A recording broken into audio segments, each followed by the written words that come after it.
You're listening to the program Saskia Unreserved on Rick Classic. My special guest in the studio today, the President of the EMCC, the European Mentoring and Coaching Council of Cyprus, Georgia Stylianidou. Thank you so much for being here in the studio ahead of what is going to be an absolutely fabulous conference. I see that this is the second conference. Yes, correct. But before we move to the conference, I want to ask about your introduction into mentoring and into coaching. You said you have an HR background. Yes. You're busy with your PhD. What drew you? Well, I'm an HR person. All my life, I've been working in the corporate environment, in the banking industry, working with people, working with leaders, and trying to make the best of things, ensuring that, you know, we follow the strategy, we implement the strategy and all that. So I was very much involved also in learning and development. And at some point, coaching came across and mentoring. And I realized that maybe I was doing that, but I didn't actually name it mentoring. It came because you sought it out, or it came within the professional scope? It came because at some point, I think it was in 2018, there was the first accredited program that was offered in Cyprus. So I am very much for accredited programs. I think there's some discipline. I'm glad you mentioned that. We'll come back to that. Okay, yes. All right. So I sort of did some research, and I decided to enroll. So I've graduated from that. Yes.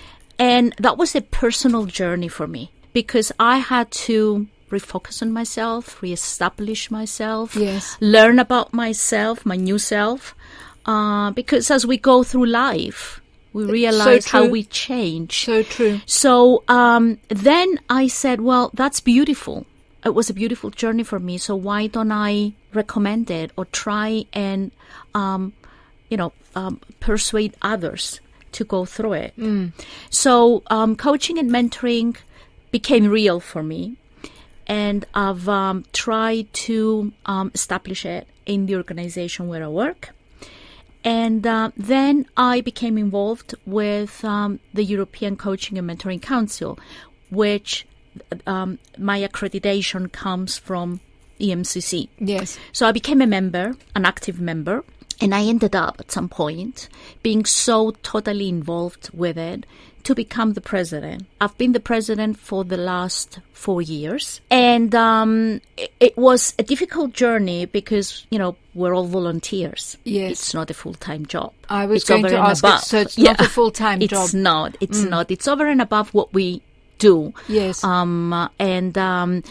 It was a very ambitious, actually, plan last year to design and do the conference. It was a dream come true. It's really terribly important. Now, you spoke about accreditation, and I'm so glad that you've brought it up, because the whole process really needs regulation. I've seen courses that are 2 hours long, and then you become a coach, and I'm thinking, what on earth can you learn after 2 hours? I mean, well, okay, you can learn a lot in 2 hours, but not nearly enough to be able to guide somebody else, and it makes a mockery of the coaching and the profession in itself. How is it regulated so that you stop these kind of actions from happening, and that you have actually qualified personnel? Well, it's difficult to answer because it is an unregulated profession, and all the there are lots of seminars, webinars, courses available on coaching and mentoring. Now, that's all very well because, you know, we need those as well for continuous development, but they're not accredited programs. Right. Now, the accreditation is a process where you are actually required to work within a competency framework. In other words, to work around certain competencies that you need to develop. You need to do a lot of self-reflection on what you do with your clients. You need to get feedback from the clients as to how they see you. You need to have supervision on the coaching that you do. And depending on the level that you want to be accredited for, the hours and the requirements may be different. So my advice is that because it is an unregulated industry, I urge clients to look for accredited coaches. Absolutely. Right. No offense to non-accredited coaches, because some of them, they may be very good. But there is some comfort if you get an accredited coach that they have to, they had the training that it's required. They abide by a code of ethics. Yes. Also very important. Very important. And we because make obviously when you look for a mentor, it's because you don't feel 100% confident.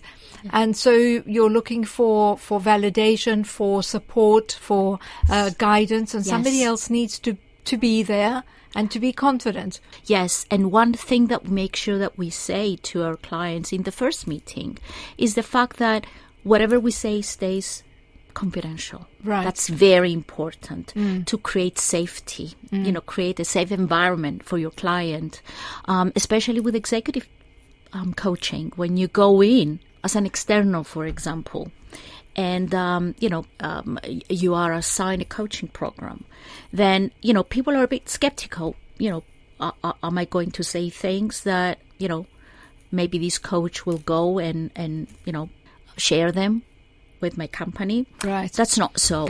And an accredited coach is bound by confidentiality, right? Among other things. I'm pleased that you accepted the invitation, because I especially wanted to focus on coaching in the business sector, because it's not something that one often hears about.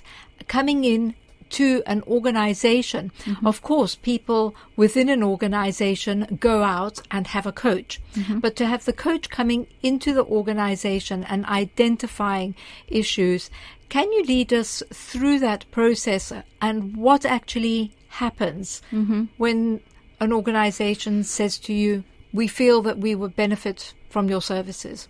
Okay, well, first of all, we have internal coaches and external coaches. I want to emphasize that because around the world there are internal coaches who have been trained, or HR people who have been trained to offer coaching services as well.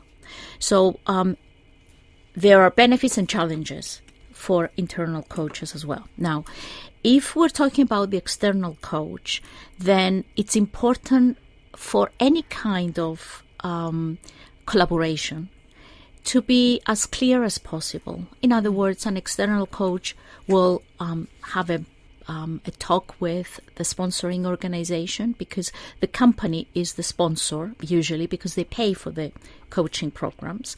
But it has to be clear as to what is the reason for coaching. So the organization has to actually identify, we want growth, we want mutual support, we want continuous learning. Okay. Yes, because coaching is not imposed on people.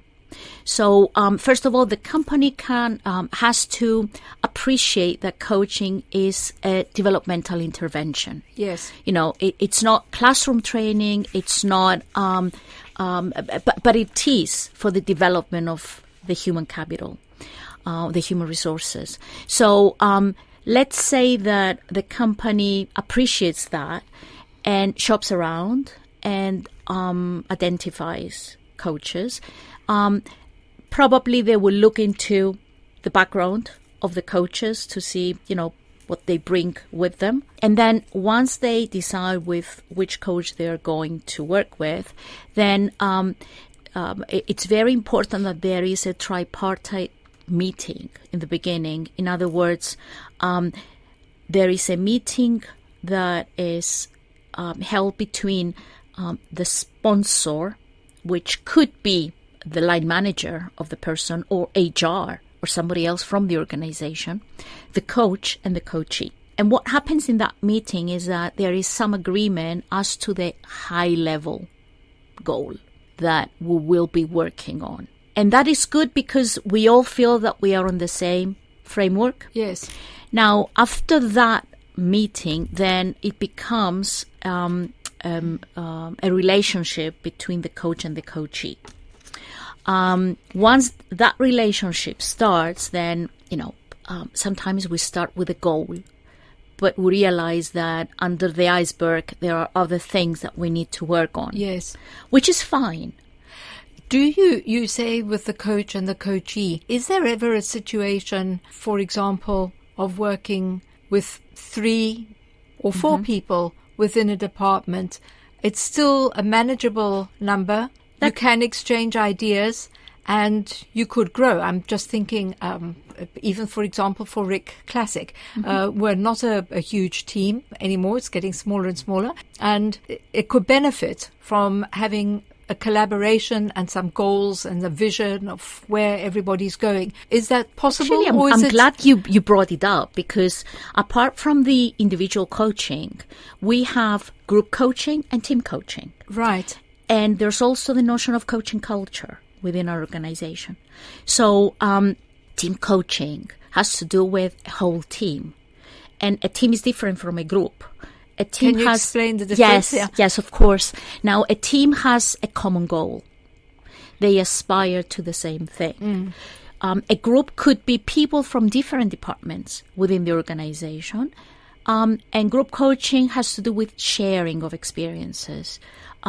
Something that worked in one team may be borrowed by another team.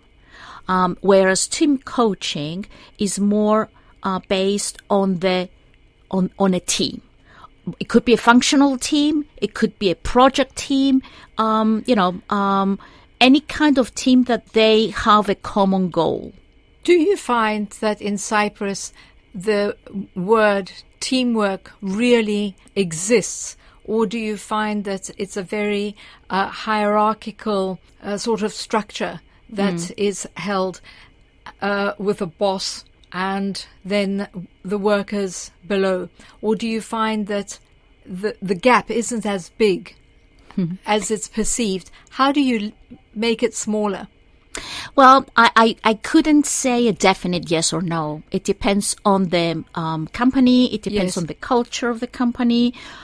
So in some organizations have moved a bit forward, and you see team collaboration, and you see leaders who are able to share things with their teams. And then you have other organizations which are still very hierarchical, and they still think that leadership comes from the top, and they're far away from what we call collective leadership. Do you believe that comes from the nature of the organization as well? I'm thinking, you said in the banking sector, for example. Is that necessary from a confidentiality perspective, for example? Well, confidentiality internally, we're all bank employees are bound by confidentiality anyway. So it wouldn't be that. It wouldn't be that reason. What I think, and I'm very much focused on this, is the fact that we live and breathe in a very complex world. Okay, things change drastically on a daily basis, and we see it in all industries, in all jobs. So what I tell people is that we don't have super leaders anymore. We don't have leaders that they know everything because they've seen it yesterday and the day before yesterday. Yesterday is very much different from today, and it will be very much different from tomorrow because things are running fast. So what we try to do, at least in my organization and in some other organizations, is to train people, train leaders, to encourage their people to think on their own. And that's where coaching skills come in. So we try to develop coaching skills in our leaders, which has to do with, I close my mouth and I expect you to do your research, to find possible solutions to a problem, and then come to me. So we, and I'm a true believer that that's how we will survive in the corporate world. Only if we develop people. The sort of donut theory as opposed to the top-down directive. Yes. We left already behind the tell and do arrangement. And that could be a leadership way of doing things in a crisis. I mean, if we have a fire in the Cyprus Broadcasting Corporation, then we won't be doing coaching. Somebody will say, well, leave the building and do what I tell you. Well, but our life is not like this. No. So if we manage to develop people in organizations who are able to use their critical thinking and who are able to become problem solvers, who are able to think on their own, that's how we will manage the changes that come our way. You spoke of culture in an organization, and culture for some people who really don't understand what the term means. Think it revolves around festivals and concerts, and that's what they think culture is. So for those who do think that, it really isn't, and I'm saying it sort of tongue-in-cheek because somebody actually told me in quite a superior position that was what culture was. But culture is also politics. Politics is a discussion of what we think, how we behave, all sorts of things, really.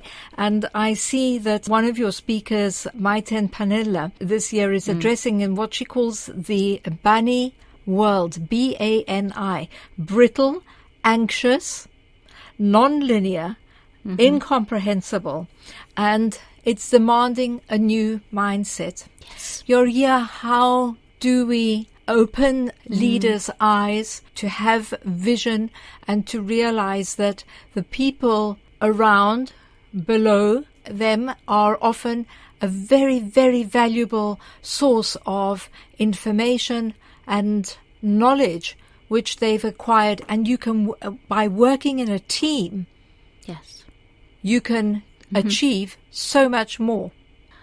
It doesn't happen overnight, Changing cultures, it's a process. And leadership is a journey.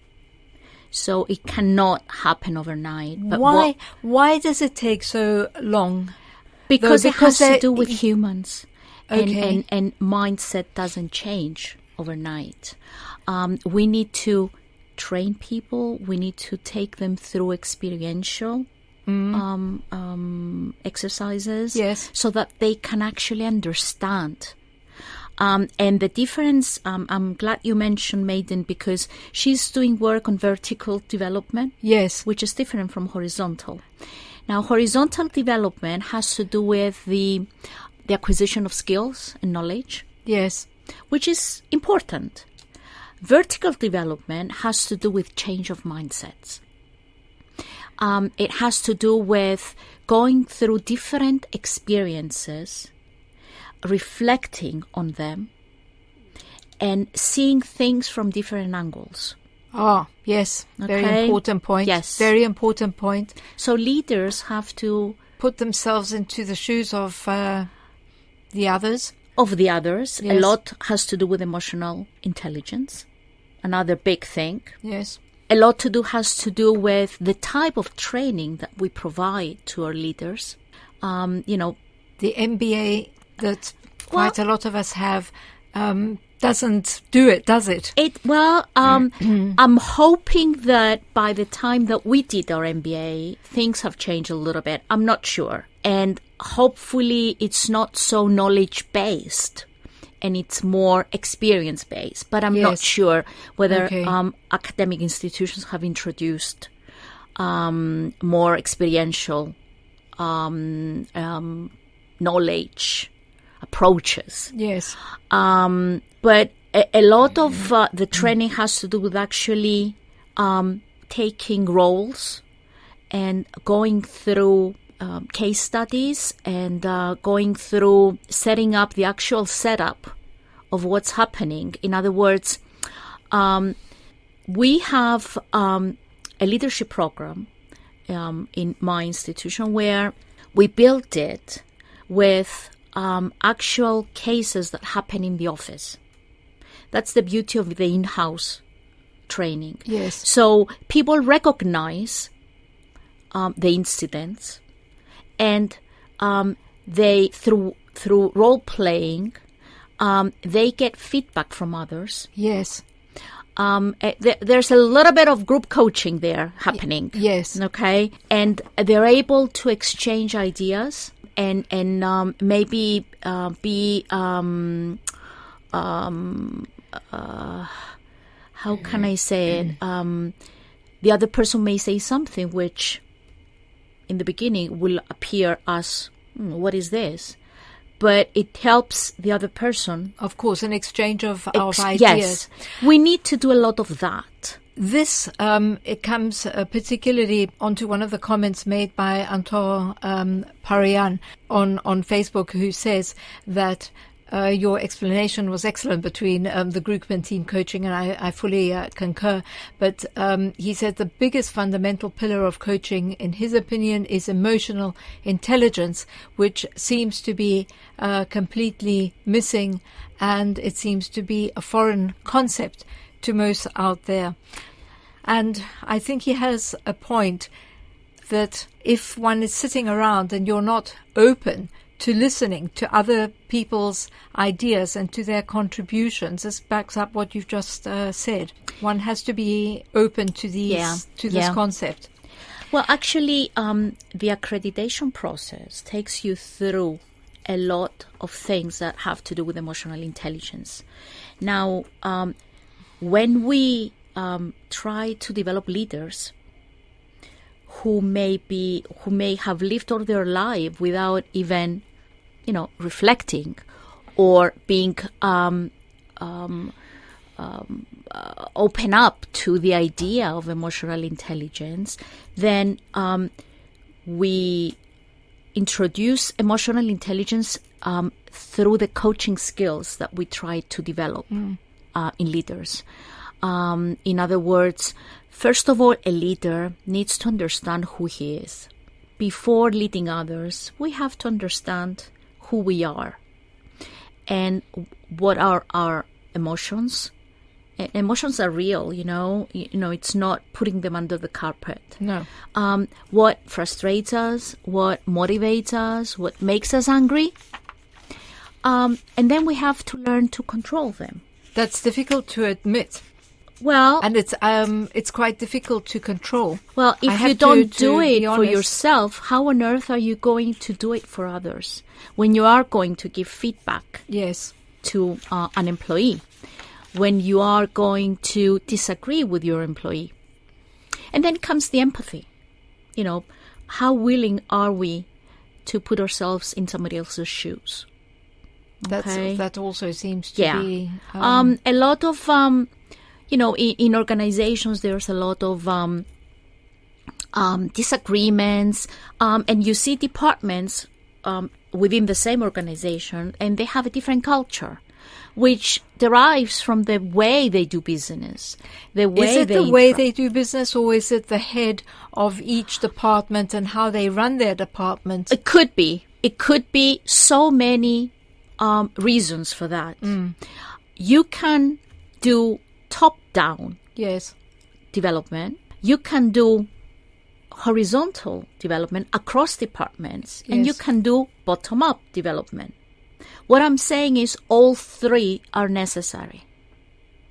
If somebody from one department shows empathy to the other person and tries to understand why they think this way, maybe they'll find some common ground. It will have a ripple effect as well. How important is diversity and inclusion for an effective workforce? Very, very, very important. In Cyprus, we may not have so much, or even though increasingly things are changing with mobility of people from other countries. Yes. But currently in organizations, we have 4 different generations. And that's tough.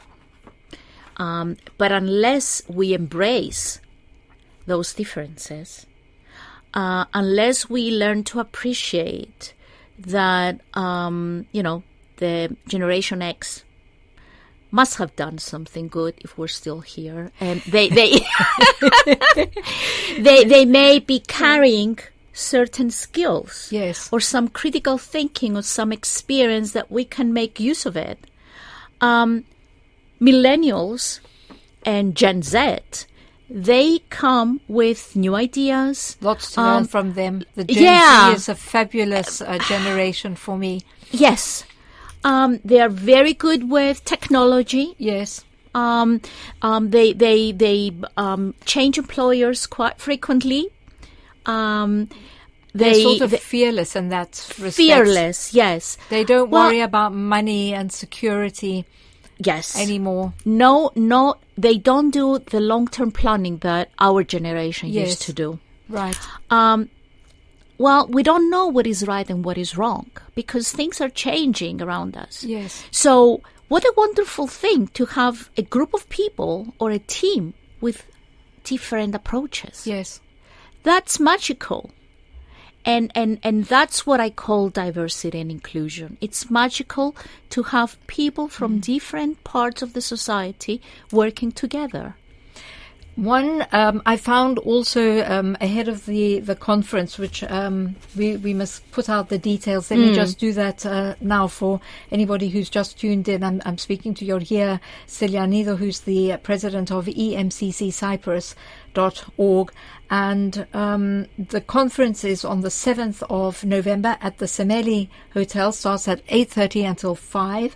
And then the conference is also on the 8th of November. Those are pre-conference workshops on the 7th, and then on the 8th of November, that's Friday, 8:30 until 2 at the Royal Hall in Nicosia.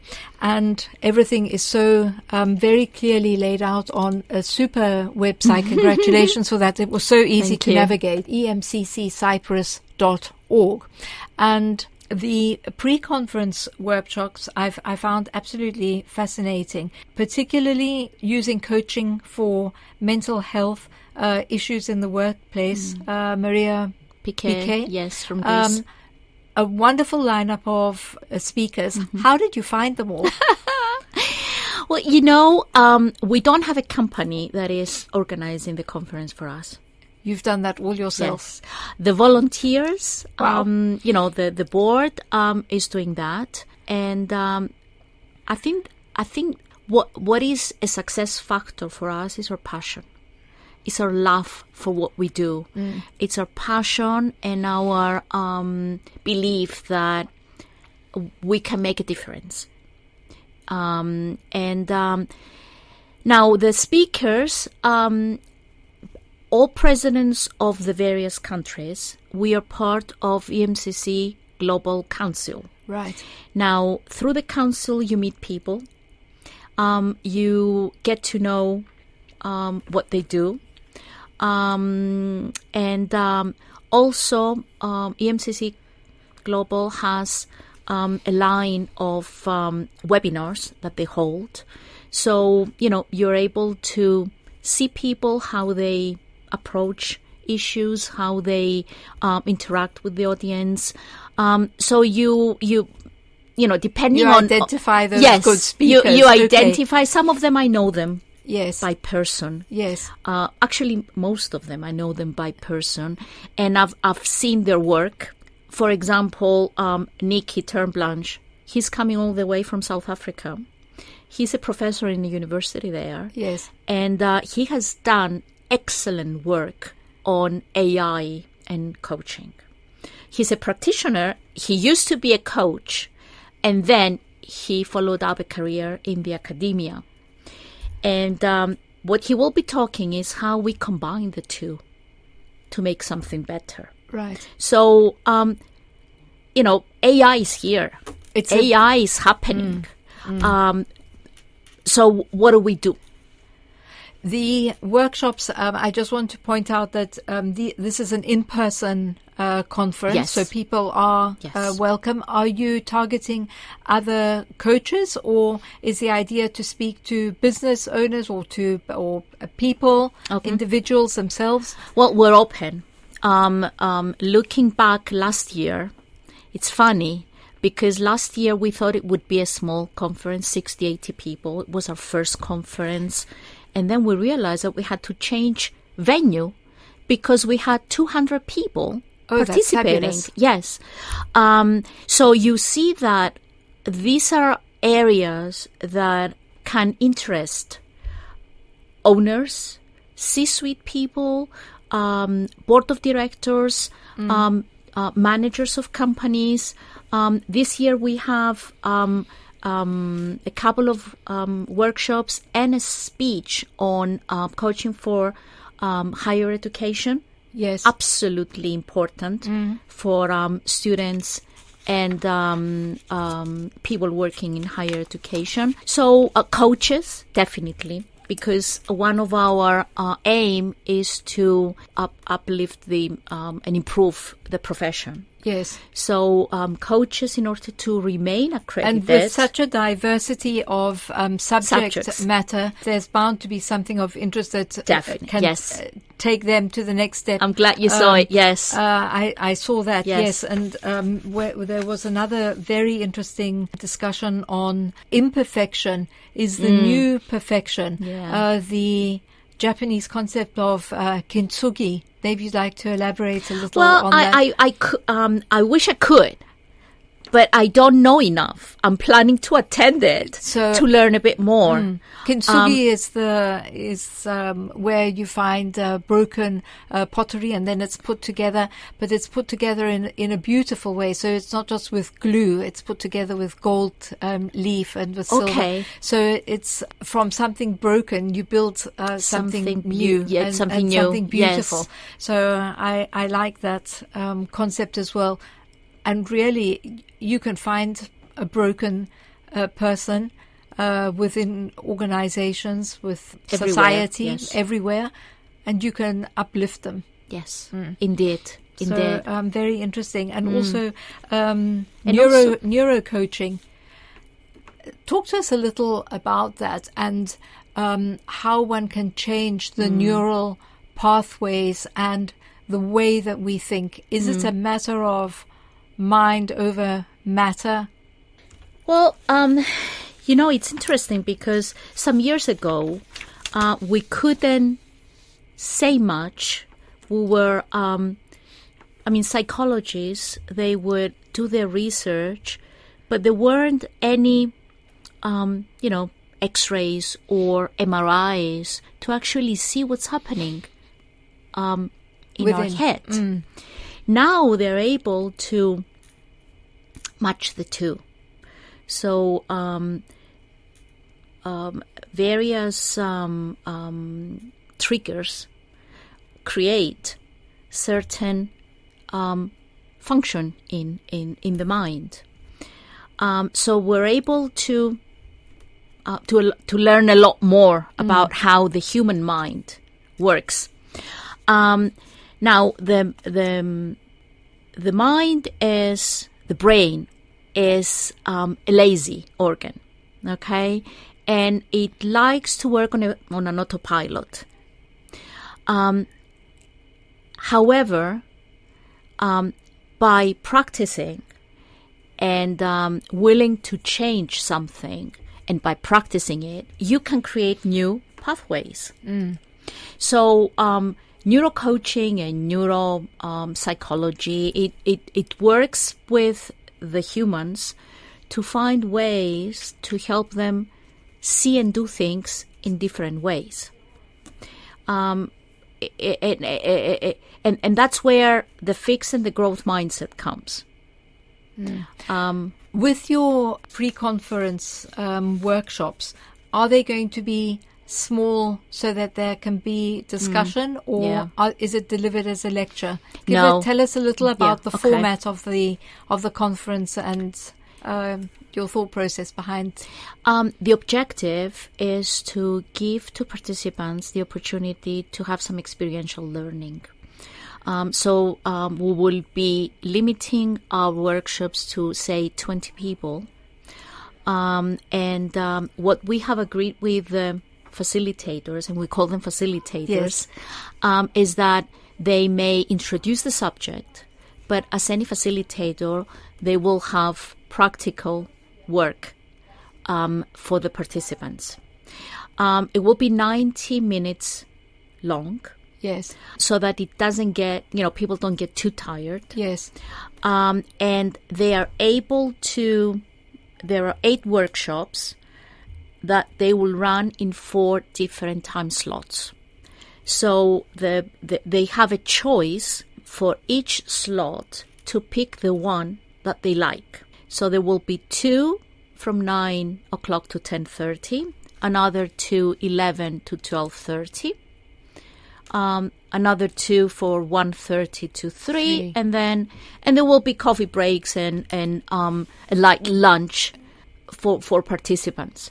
So if I'm a coach and I want to see how I can use drawing, for example. Yes. In my coaching. Interesting. Coaching by drawing, the potential of visualization. Definitely. In coaching with Tamás Yardan. He must be Hungarian. Yes. Now, there are coaches, there are people that they're not able to express themselves or express their emotions easily. So drawing can be a way of showing how they feel. I think it's called neurogenics. It's a very interesting way. Yes. Some people, they use, another methodology could be, pieces that you have on your desk. Yes. Let's say that we're talking about, an issue in the organization that has to do with the structure or the way that the team is organized. And I cannot express it really. So I can use all the pieces that I have here and create the structure. And then you see how close or how far, the distances are. If we're talking about how approachable people are, right? If we're, if it's a group of people who are good teamwork, then there's a different way that I will place the objects on the table. So, these are methodologies that coaches are, can have in their basket. In their toolbox. One thing I think that we all fight, and even us here today in the studio, is time. Mm-hmm. What is your approach to tell organizations who work under, usually, they're supposed to work under quite a lot of pressure, but to keep a balance so that it's not too much pressure and yet you're not also sitting doing nothing. So the matter of balance, but of finding the time for this type of coaching, for self-development, for understanding your workers. Mm-hmm. How do you explain the importance of finding that time? Well, we have somebody who will be talking about the art of enough, Becky Hall, who is a master coach, an author. So many people, they suffer from the imposter syndrome. Yes. That they're not good enough. That they're not performing good enough. And I think that if we stop and actually do some self-reflection and manage to give praise to ourselves every now and then, if our organizations start becoming more human-centric, then, and realize that, what we do is enough. We're good enough. That may change a little bit the approach of people and of organizations. Plus the fact that, in order to perform, I have to feel good. It's not Absolutely. like our generation where we used to say, well, leave your personal problems at home. When you come to work, I want you to smile. I want you to be very good with clients. I want you to be perfect. How can we do that? We're a whole person. If I have something at home that bothers me, of course it will affect my performance. It will affect Or vice versa. Or vice versa. Exactly. That the work environment is so awful that you take it home as well. Exactly. So it works both ways. Yes. Right. So leaders have to develop a human centricity. Yes. They have to develop a trusting environment so that their people can come and talk to them. Sure. And share things. It's been fascinating. I'm very much looking forward to the conference, and I wish you everything of the best. I'm sure it's going to just grow from year to year, and we won't wait until next year to speak again. Please do come in and let's chat again. May I thank our sponsors? Absolutely. Because without them, we wouldn't have been able to do this. And the Cyprus Broadcasting Corporation, which is our media sponsor. I wouldn't have been here if it wasn't for that. So I hope that people will look it up and join us on the 7th and 8th of November. It would be a pleasure to have everybody with